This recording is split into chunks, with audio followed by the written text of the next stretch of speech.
Fantastic. All right, well, as always, thanks to everyone for joining, those who join either live or on Facebook or even on our YouTube after the fact. So we are grateful always for the opportunity to serve our customers. The mission that we have in presenting this information and sharing these presentations is to help add value to our customers. That is our singular mission, is to do our best to add value to your lives. And so today we've got kind of a special one. It's what's called the Reset Workshop. So this is a workshop that I've conducted a time or two in helping people kind of get an idea of what can hold them back as it relates to pursuing their goals or pursuing their desires or living what I call living into their full potential. So the Reset Workshop is really a personal development workshop that can, when you take it to heart and really dig into it, can help you prepare and align your goals to ensure that you are maximizing and living into your full potential. So that'll hopefully make a lot more sense as we move through these slides. So as always, I want to talk a little bit about who we represent. So ATC Automation out of Cookeville, Tennessee is a company that we've been representing for nearly 20 years. 85% of their business is with repeat customers. I say that every time, but that means a lot because if companies are continually coming back and buying our equipment, then that means we're doing the right things. We're following through and executing at a high level. Cincinnati Test Systems is the largest leak test company in the world. Thanks to their growth and acquisitions, they have grown to be the largest company in the world, which is pretty amazing. Duquesne Plastic Joining, their business, we saw last week, that has just been exploding due to the need for ultrasonics in putting masks together in this COVID period of time that we are living in. There's obviously a high demand for masks, and they are a big part of that. So but we talked about how those are made and the welding aspects of those. But they do hot plate welding, vibration welding, ultrasonic welding, laser welding, all things plastic joining is what Duquesne is all about. Symetric is a part of Cincinnati Test Systems, but they're a bit unique in that they do high-speed in-process test and data management as opposed to just straight-up leak test, functional test that you would see through the Cincinnati Test Systems company. So they are unique in that they do a lot of Industry 4.0 work, a lot of data management. And Keller Technologies right here in Fort Mill, South Carolina, they have a comprehensive lineup of wet and dry air filtration solutions for customers, paint booths, grinding operations. Just, you can imagine, keeping the air clean and safe is what they do for their customers.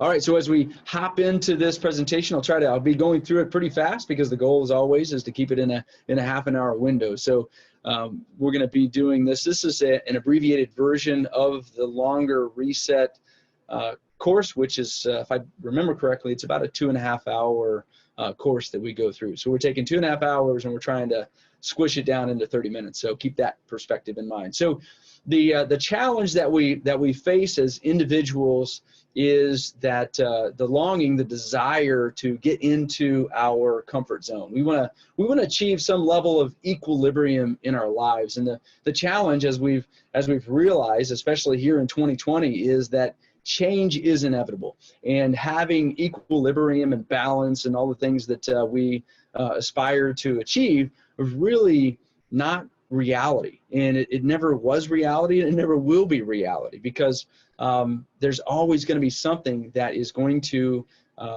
knock us off of that balance. So there is no equilibrium that we can achieve. But in the pursuit of our full potential, we can live into that change, and we can use that change to our advantage and leverage it to some degree so that we can move forward and, again, live into that full potential. Because I believe that's what we all want to do, is live to our full potential. But the challenge is we've never been taught how. We've never really talked that through. And from a personal development perspective, haven't had the tools required to ensure that we live our full potential. So that's what I'm trying to do today, is give you a few tools to add to your toolbox in living the life that you ultimately desire to live. So the major causes of some of the challenge in our getting knocked off of our equilibrium is that we are biologically predisposed to conserve energy. So as we evolved over the course of the millennia, we never knew when our next meal was going to come. And so because we didn't know when our next meal was going to arrive, we would eat and then rest and conserve energy. It's like getting gas during a gas crisis, right? You've got gas in your gas tank, but you walk and you ride bikes everywhere unless you absolutely have to use your car in case of an emergency. Well, that's the same thing. That's our natural predisposition. So that's why we are so predisposed to become couch potatoes and not exercise and not do things that are going to advocate for our own health. It's biological. And we can obviously use that as an excuse, or we can just understand that that's some of the inertia that we need to overcome in order to get ourselves moving and off of the couch.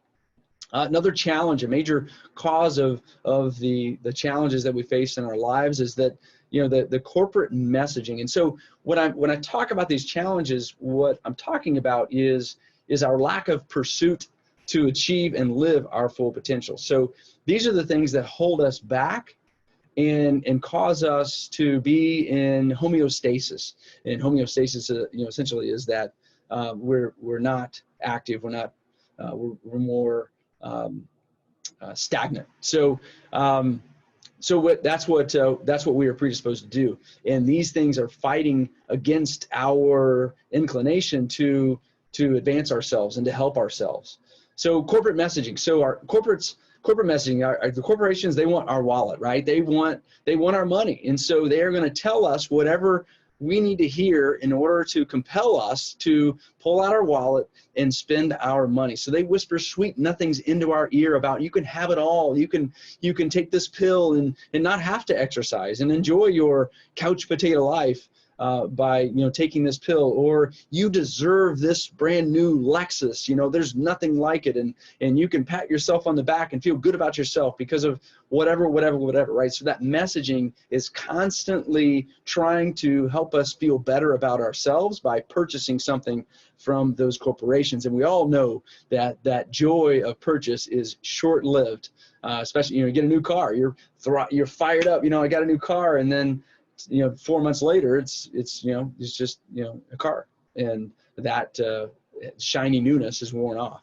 So, but again, so that's what's working against us is hey, take it easy. You deserve this. You deserve this. Don't worry about it. Do this. Drink this. Have this.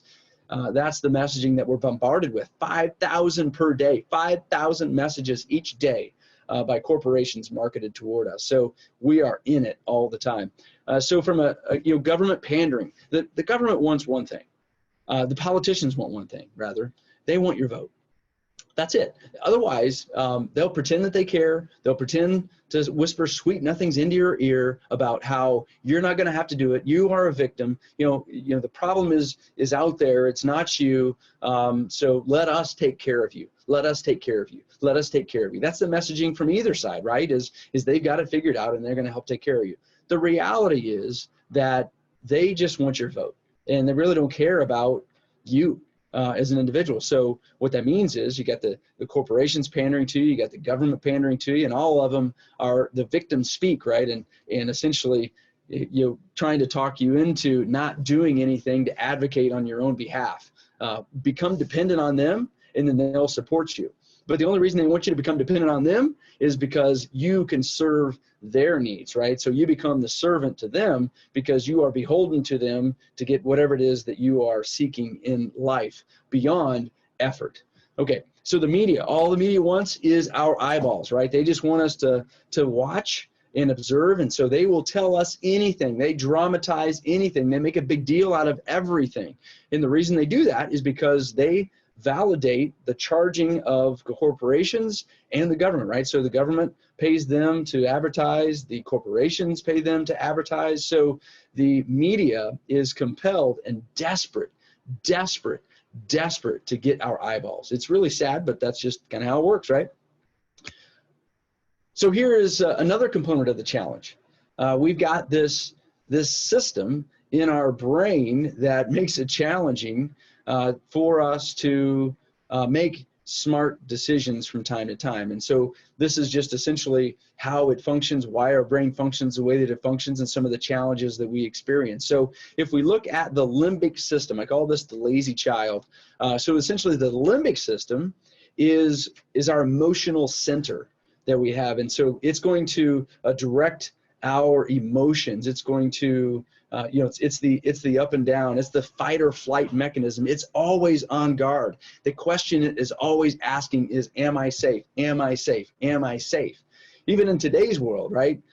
We're asking the question, am I safe? Am I safe? When we're sitting on our couch. But the reality is that we are safe. But the limbic system is predisposed to fight or flight, drama, emotions, and everything that goes along with that. As a teenager, our limbic system develops at 15 years old. So our limbic system, our fight or flight, our emotional center is fully developed at 15. The problem is the other aspect, what I call the brake. So the limbic system is the gas pedal, and the prefrontal cortex is the brake. That keeps that in check, and ideally we're going to find some level of equilibrium between the two, because one of them is going to compel us to move into change. It's going to give us the courage that we need, and the other is going to throttle it back so we're not doing totally stupid stuff. But our prefrontal cortex, which is the logic center, which controls how our decision making and helps us to make logical decisions based on a comparison to our experience and rational decisions versus just the satisfy that limbic system. So the limbic system wants pleasure now. Prefrontal cortex is willing to do the delayed gratification. It can think about the future. It can project the future and realize that if I forego this today, it is going to enhance my future. The limbic system doesn't have that capability. And so all the messaging that we're getting every single day from corporations, from the media, from the government is focused on our limbic system, because they want that emotional center to become beholden to them and operate and activate on their behalf. So it is reality. I'm not just making this stuff up. I'm not being dramatic. It is how it works. They are on a mission. They don't even know it. I think that's the sad part is, some of them probably do, but they think that they are truly advocating on your behalf, but the reality is they are not. All they want to do is stay in power, sell something, or promote something that's going to get you to watch them. That's it. There is no necessary goodness in that. So why does all this matter? Because it leads to narcissism run amok, right? It's all about me. What about me? What about me? What about me? And that's the world that we live in right now. What about me? What about me? What about me? I'll take care. I'll do me. You do you. I'll do me. You do you. There's no community that goes along with that. So we are looking at everyone in judgment about what are they doing wrong and what are they doing versus me, or am I, how do I rank versus them? The compare and despair that's going on in our society every day in social media. So we're predisposed to seek pleasure and avoid pain, right? That's only natural. That only makes sense. But these different outlets or inlets are compelling us to do that even more, right? To seek pleasure and avoid pain. So we're emotionally driven because the limbic system is driving in our decisions. We seek immediate gratification. I already mentioned that. So it's just what now, what now, what now, what now? Am I happy now? Am I happy now? Am I happy now? Am I happy now? If I'm not, then what do I need to do to be happy now, be happy now, be happy now? And that dopamine hit that we get from social media, that's that immediate gratification. So we want to see something, we want a message, we want someone to like something that we have, and that gives us a dopamine hit. We're addicted to it. They have hundreds of scientists, thousands of scientists that work at Google and Facebook, and they are on a mission to find ways to get your eyeballs. So it compromises our morals and our values along the way, and we're willing to do that. We're willing to compromise them for our predisposition to seek pleasure. because we are being emotionally driven, because we want immediate gratification and satisfaction. So social unrest, it leads to, social collapse, because the messaging is you. It's not us, it's you. And so if we're a world of individuals, then we're going to fail and we're going to fall, right? And gosh, I mean, we could see that every day with what's going on in our world. I did this presentation back in February of this year, March of this year. I mean, this has been out for a long time. So now let's talk about the road to freedom. So we talk about the challenge that we have to overcome, and the messaging that we're getting bombarded with every single day that's telling us to only think about ourselves, to just do what's easy, to take the path of least resistance. So mindset is a concept that Carol Dweck introduced to us in the book Mindset. And as we think about the road to personal freedom, we need to have a growth mindset. But let's talk about the two mindsets. In her studies, she is a Harvard professor, and in her studies, she found or discovered that there were two mindsets. Mindset number one is the fixed mindset. So this mindset is our intelligence or talents are fixed or set at birth. So people that don't believe in personal growth, personal development, are predisposed to not do what you're doing right now, which is looking to improve and grow and help yourself.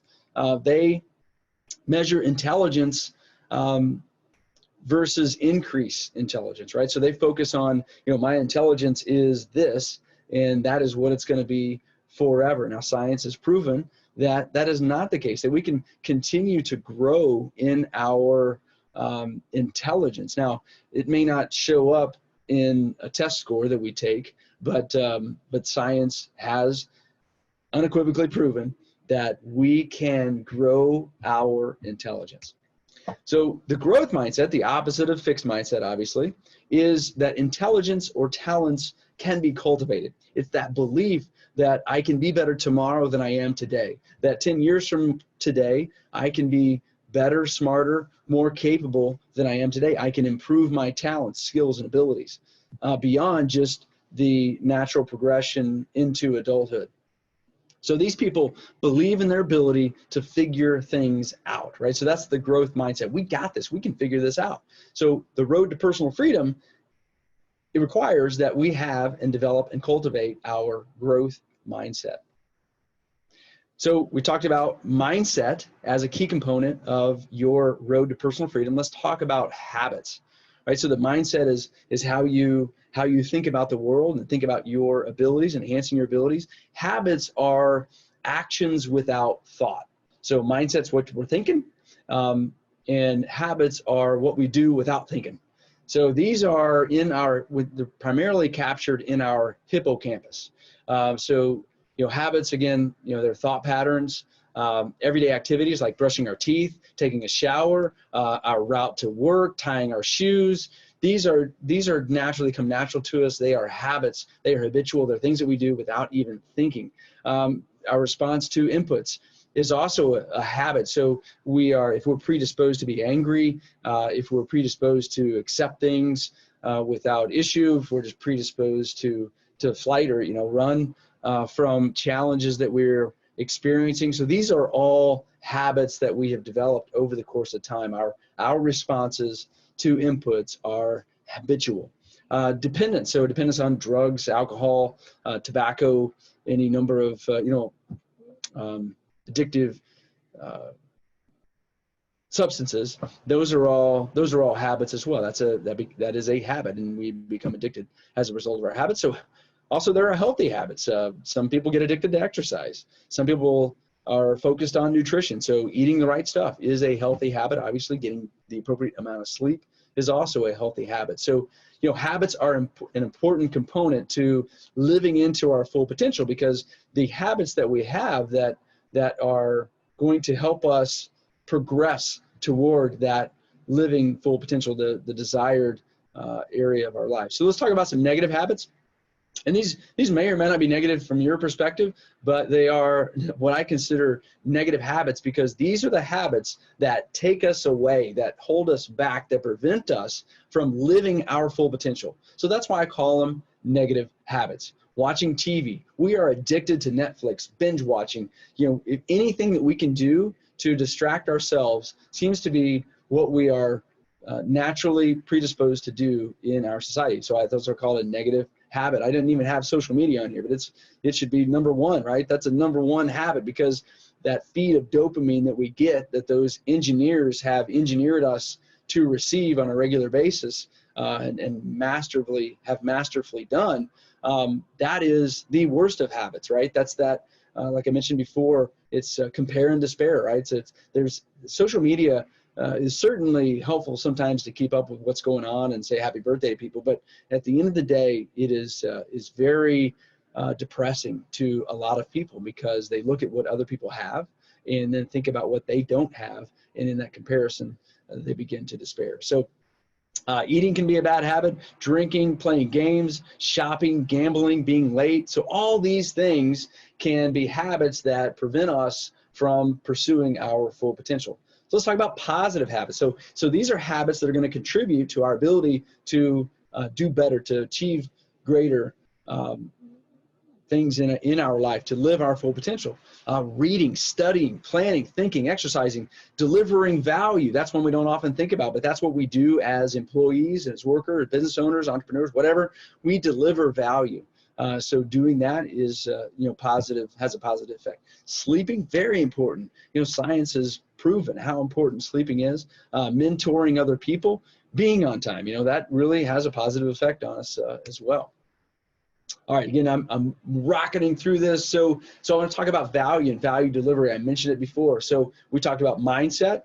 We talked about the habits that we need to have and cultivate in order for us to more easily pursue our full potential. But remember, it's always going to be a challenge. There's always going to be a weight. There's always going to be something that is holding us back and trying to prevent us from living our full potential. And it could be our relatives, it could be our friends, it could be people that we trust, but still they end up holding us back. So the road to personal freedom here, the value that we deliver to the market and to our family and to our community, we want to be growing that. And that's how we live into our full potential, right? So we study our craft. If you're an engineer, you need to study engineering. And then you also need to study your industry. So if you are an engineer in aerospace, we need to study the latest in aerospace engineering. If you are an engineer that is responsible for machining at your company, you need to study the latest technologies and tools for being better at machining. So more effectively, more efficiently processing the machining of components. We need to continually be increasing our capacity. And what that means is the more we know, the more we push ourselves, the more we challenge ourselves. So the brain is a muscle, and the more we can put in there and push on it, the greater the capacity that we've got through the knowledge that we've gained and the experience that we've can apply. That increases our capacity to deliver more and more value. So collaboration with colleagues and experts, really important in continuing, again, to grow that value. Finding a mentor, someone that's been there, done that, so that you don't have to make the same mistakes that they made. Learn from them. Hey, I've got this going on. How should I tackle this? Getting that feedback is going to allow you to grow and deliver more value. Volunteer, raise your hand. This is where so many of us miss it, is that we just go through the motions, or we just do our job and do our work, and that's it. But whenever there's an opportunity internal to our organization, raise your hand. Say, I'll take that on. I'll do that. Volunteer. And through that volunteer experience, you're going to elevate your visibility in your organization as someone that's going to go for it. And you're also going to increase your skills through learning something new if it's something that you haven't done before. So, and then, of course, there are online classes, there are books on everything out there. Something my mentor taught me, Jim Rohn, he taught me that the market only rewards value, period. So if you want more money, if you want more love, if you want more of anything in your life, then you need to increase your value in the delivery of whatever that is, right? So So we've set the framework for the road to personal freedom: mindset, our habits, and the value that we are able to deliver. Very, very important. Those are key components for us living into our full potential and pursuing that personal freedom that we all desire. Okay, so what is living our full potential? So to live our full potential requires that we continually be adding value to the lives of others. So and so that could be any number of ways. When I say adding value to the lives of others, it could be our work, the work that we do, our vocation. We are adding value in what we're able to contribute to our work. Or if you are a community service person, then your value is going to be in what you deliver to the community. So the rewards are different depending on what your vocation is, but to live into your full potential, you've got to be adding value into the lives of other people in order for that to happen. So if you aren't adding value, you're extracting value. And when we extract value, extraction is equivalent to misery. People that extract value from others are miserable. They are miserable people. So just keep that in mind. Okay, now, one thing that's really important as we move forward is you've got to accept reality.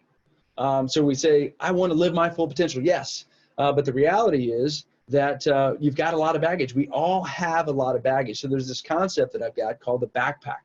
And every issue that we've ever had in our lives, every test that we failed, every transgression that girl that broke up with you, that girl that cheated on you, that guy that cheated on you, the best friend that went behind your back and said bad things about you, the people that stole from you, maybe your parents didn't treat you right.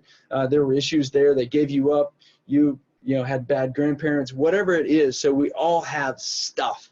And what we do is we take this stuff and we stuff it into this backpack. And this backpack grows and gets bigger and bigger and bigger and bigger. And as we get into adulthood, what we do is we swing our legs out of bed every morning, and we look over and we see that backpack in the corner. We take a deep breath, a big sigh, not a deep breath, a sigh.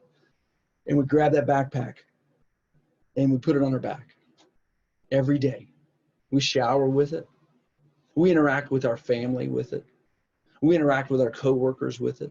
We interact with the asshole that pulls in front of us on the road with it, because it's going to dictate our response to that situation. We interact with our friends with the backpack on. And so this backpack, if we don't accept those things as things that have happened in our lives, something that we haven't, that we may or may not have caused to be in our lives, we need to accept it. That is the reality. Those things happened. They were awful. In many cases, they are horrible. We can't even imagine what some people have gone through, but they still load it into the backpack because no one has talked to them about, let's unload that. That thing that happened to you that you're keeping in your backpack that's holding you back is not going to benefit you moving forward. There is no significance that's going to come. That backpack, those problems that are holding you back, they're not going to help enhance or validate you in the future. But oftentimes we hold on to them because we say, that's who we are. You don't understand, Russ. Look at all my problems. I say, why aren't you pursuing your full potential? Ha! If you only had been through my life, Russ, let me show you. Let me show you my backpack. We all have it, right? The key is to learn to unpack that backpack and accepting those things as, yes, they happened, but they don't have to be part of your life moving forward unless you're going to take the good, you're going to take the lessons learned from those things that have happened in your life and move yourself forward, progressing past them, using them for momentum as a springboard into and onto living your full potential. So what is preventing you or has prevented you from living your full potential? That's a question I always ask because those things that you're blaming are in your backpack. That's what you've put there. And then the next thing that's in your backpack, not physically, obviously, but who is holding you back from living your full potential? And then those are also in our backpack. we blame other people. We love to be victims in this world, right?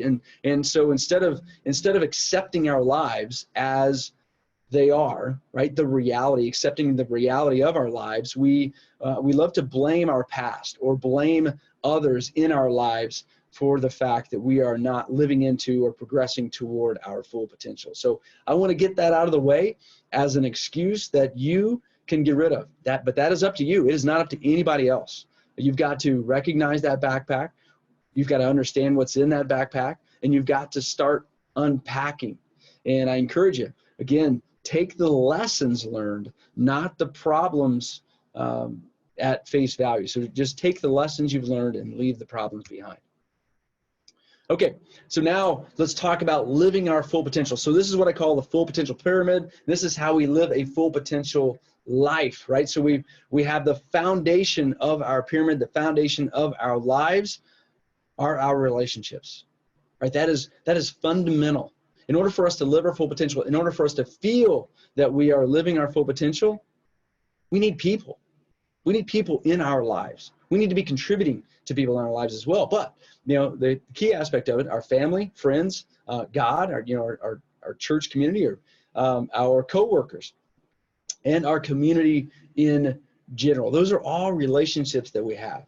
And without that, so if you wipe that away and you're by yourself, life is miserable. Miserable if we don't have relationships. So that's why relationships are fundamental. That's why it's the baseline for living our full potential. What's important, and we're not going to get into it here, is cultivating the best relationship, cultivating the right relationships, the relationships that are going to help you move up the pyramid, because that's what we're going to do. We're going to continue to progress up the pyramid. That is the goal. So the next thing is health. So relationships, so from here on up, everything is built off of these components. So relationships are the baseline. We don't have to have our health to have relationships, but we have to have our health to have everything else above this pyramid. So the next levels of the pyramid, right? So let's talk about this. So to be healthy, a healthy mind and body, we need sleep, we need exercise, we need nutrition, we need to be consistent in applying those efforts towards sleep, exercise, nutrition. We need a healthy mind, so meditation. We need to engage. We need to be challenged. We need to think. We need routines that are going to turn into habits, so we don't have to think about certain aspects of our lives that are just automatic and natural. And because they are, we're able to focus on what we desire to focus on and how we can add more value and contribute in greater and greater quantities. So journaling, prayer. So these are some things that can really help us to cultivate that healthy mind. I do all those personally, and it's been tremendous for me in my life as I've continued to develop this. So I just want to encourage you to consider developing a healthy mind. So we are more predisposed to go to the gym and work on our muscles than the number one muscle in our body, which is right here in between our ears. The brain is the most important muscle. It needs to be exercised. It needs to be stressed just as much as every muscle in your body. Next on the list of this full potential pyramid is contribution. So what matters for contribution? We need to have capacity. So we need to, as I mentioned earlier, we need to increase our capacity to contribute more, because in our contribution is what is going to grow our value, and in that delivery of value is going to increase our monetary reward, if that's what you're looking for, or our dopamine, or the feel good that we get from delivering value to our community and other people.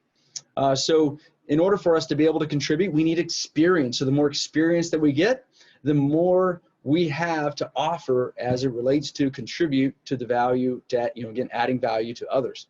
So our knowledge, so our study, what we study is key because of, adding value to others. So we can't contribute what we don't know. So that's why studying, reading, those kind of things are so important.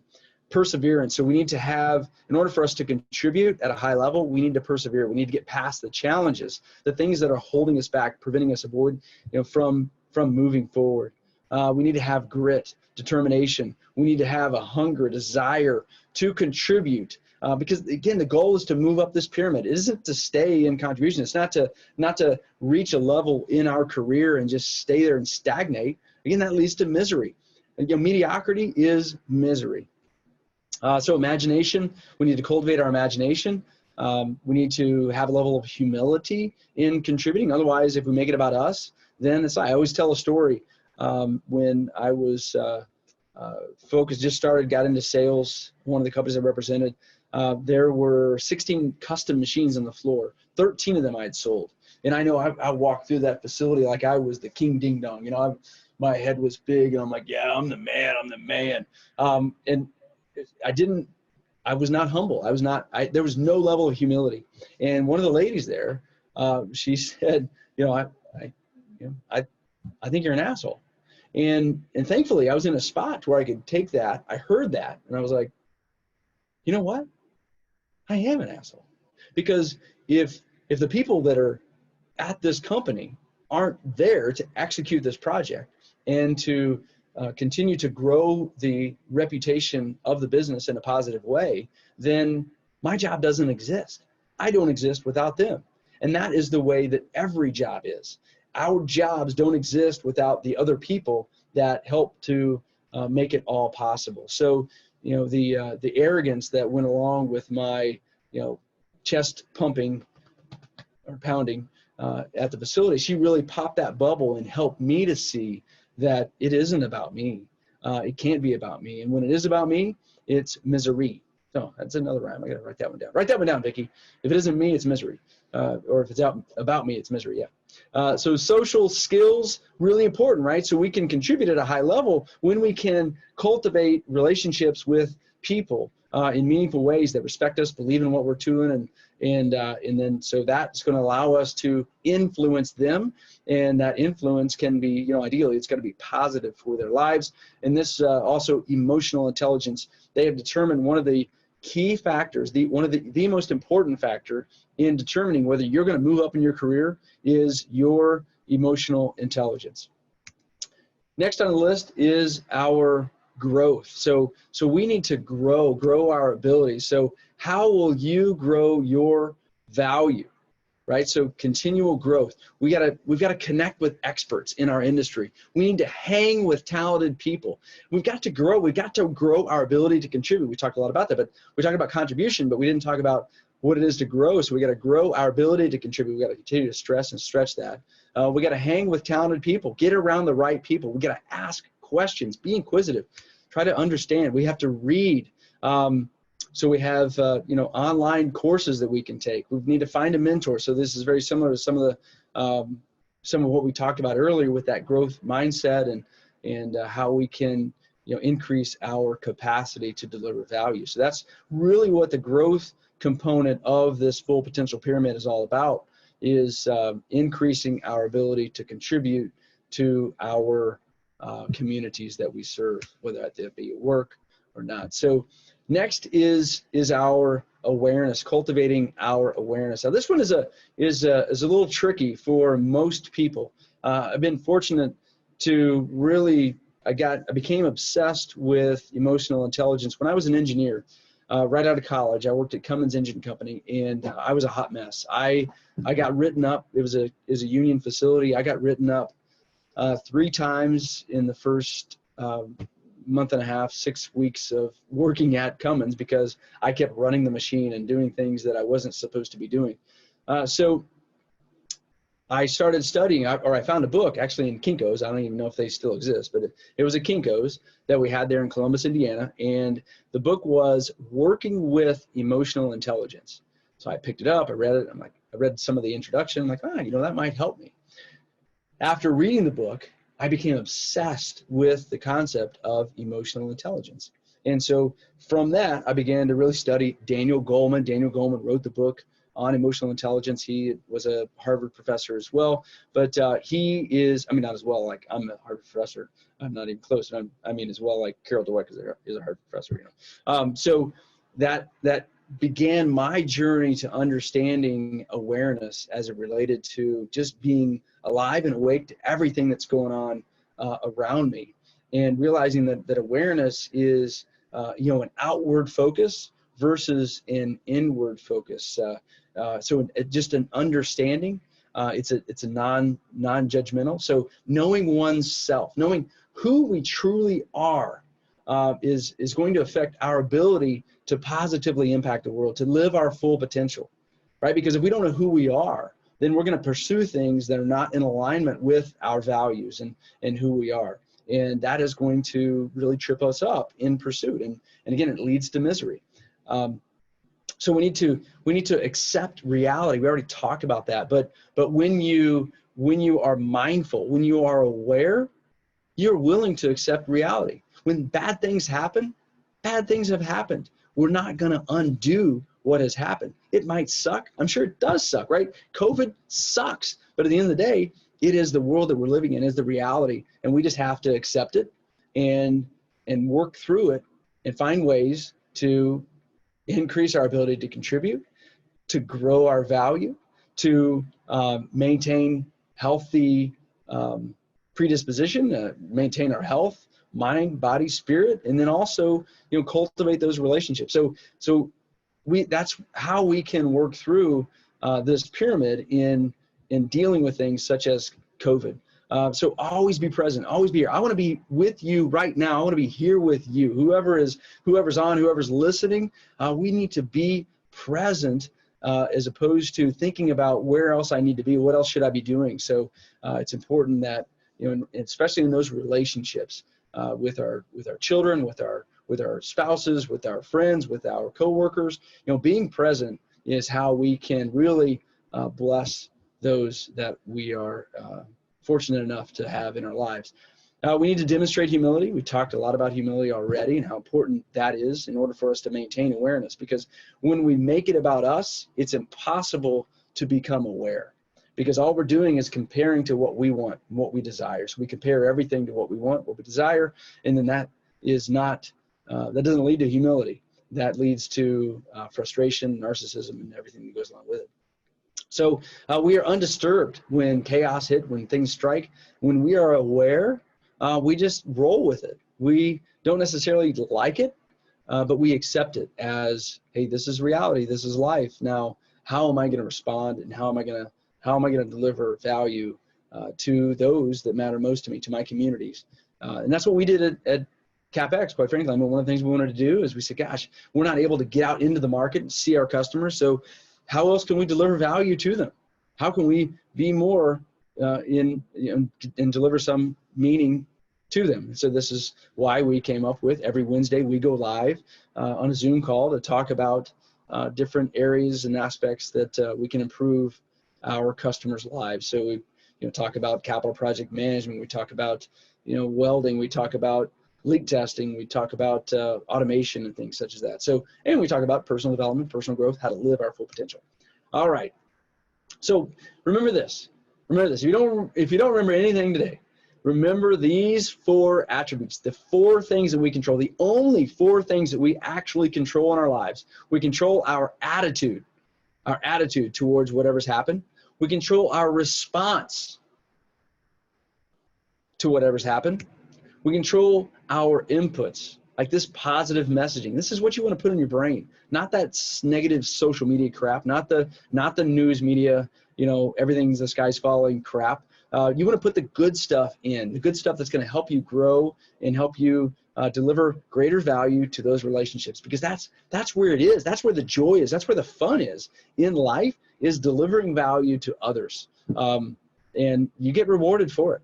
One way or the other, you are rewarded for delivering value, whether it's just feeling good that you delivered it, or financially, you'll get rewarded for it. So, but you control the inputs. Really important to recognize that and realize that. And some of them you need to turn off. And then you control your efforts. So that's it. ARIE, ARIE, whatever we want to call it, ARIE. Attitude, response, inputs, and efforts. That's what we ultimately control. So if we are going to reset, we need to be grateful now. So what are 3 things that you are grateful for right now? Right? That begins, so a reset begins with gratitude. The way that we begin to be aware is to be grateful. So what is your vision moving forward? Ask yourself this question. 3 years from today, what would have to happen in your personal and professional life for you to be satisfied with your progress? Think about that. What What would have to happen in your life? Write it down. Think about it. Turn that into your goal. So what 3 actions will you take immediately to begin implementing the change necessary to move toward your 3-year vision, right? So you created that 3-year vision by saying, what do I want in my life, professionally and personally, over the course of the next 3 years? What would have to happen? Now, what actions do you need to take to begin to implement that 3-year vision? Okay, so let's summarize this. The foundation of personal development. Mindset determines your future. Your habits determine your progress. The market only rewards value. Remember, value, value, value. Mindset, habits, value. Accepting reality is key to moving forward. It is it. That stuff that's in your backpack, you got to unload it if you plan to move forward and live into your full potential. So you got to be grateful. Be grateful. Find something to be grateful for. You woke up today. You got out of bed. Congratulations. Congratulate yourself. Be grateful for that, whoever's in your life. Thank them as often as possible. Define your ideal future, right? So write it down. What is that? If you ask that question, 3 years from today, what would have to happen in my life for me to be satisfied with my progress? And then define the actions necessary for you to stay focused and the habits that you need to cultivate that are going to help you stay focused. And then join a community of like-minded growers, right? If you want to grow, you got to get around the right people. Because if you're around people that are not growing, focused on growing, obsessed with growing, then you're going to just get stuck in the mud. You're not going to progress, and you're not going to live into your full potential. And why wouldn't you want to live into your full potential? So then revisit, revise. So it's a rinse and repeat is another way of saying that. So revisit, revise the reset process quarterly. So every quarter you go back, you ask yourself that question, and you say, okay, the 3 actions I said I was going to take, how am I doing in pursuit of those 3 actions? What do I need to change, adjust, and then move forward into the future? So thank you so much for your patience and working through that. So August 19th, we're going to talk about custom leak test solutions with Gordon Splee. And he's from Cincinnati Test Systems. Gordon and I have been working together since I worked at Cummins Engine Company before I started working with Cincinnati Test Systems back in 1995. He and I started working together as a young wet behind the ears engineer at Cummins. And so Gordon and I have been around each other for many, many years. So again, as always, what topics are important to you? What would you like to hear us cover? We're going to start interviewing engineering managers and trying to do more of that type of interview to get more relevant information to support you and help you grow in your career. And then, so I want to thank you. As always, we don't thank you enough. If you have any need for the companies that we represent, want any further information, reach out to Mike Dorsey, Chris Mullins, or Adam Hooper. Thanks each and every one of you. Appreciate you joining. Hope you have an amazing rest of the day.